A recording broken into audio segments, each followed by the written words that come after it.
There is a new space race, this time between the US and China just took a big step forward, becoming the first country to retrieve soil samples from the far side of the moon.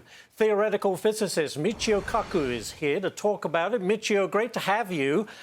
Is China beating us in the space race right now?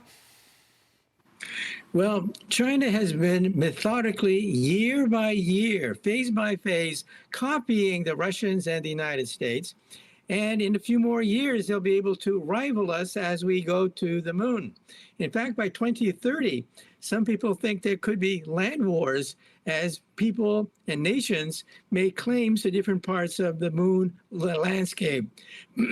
So it's something we have to watch very carefully as the Chinese begin to mimic step by step, methodically, retrace what Russia and the United States did, and by 2030, rival the superpowers. Is the goal to try and establish some sort of base on the moon in the South Pole? Is that the aim? And if so, when do you think that could happen? Well, we think that by 2030, that's when the Chinese have stated that they're going to put their astronauts on the moon. By 2030, we should begin the process of having a permanent presence on the moon.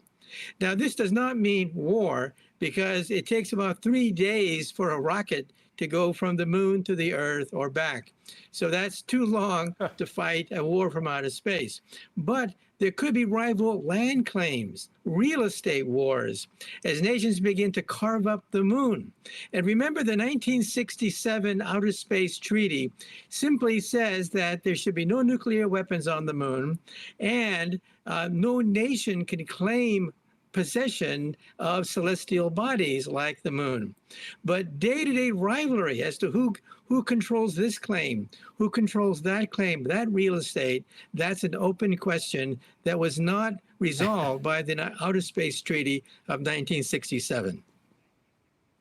And very quickly, Michio, now that China's come back to Earth with this soil sample from the far side of the moon, given the adversarial relationship that the US and China has, do we do any collaboration with them? Because I'm sure our scientists would love to take a look at that soil as well.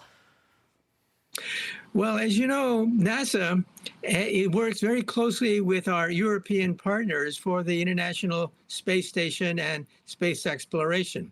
But relations with China have not been so warm because of the fact that the Chinese military and its civilian program are very closely wedded to each other.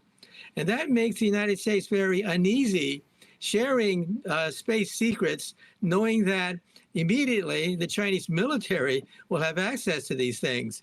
So I think that's one of the roadblocks preventing us from having cordial relations with the Chinese in terms of the exploration of space.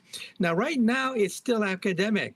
But by 2030, when both powers are reaching for the moon, it could become very important that we resolve these diplomatic questions as to how close we want to become with our Chinese rivals.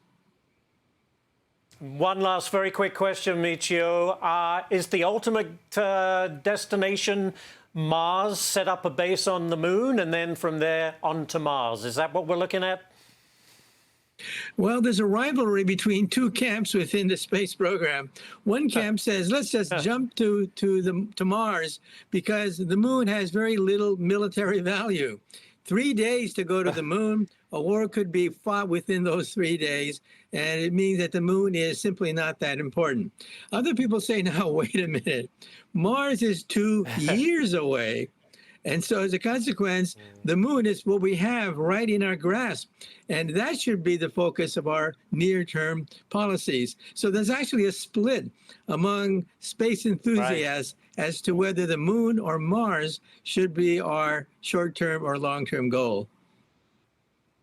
Michio Kaku, I could speak to you for hours, but unfortunately, television rules won't let me. Thank you so much for joining us. I really appreciate it.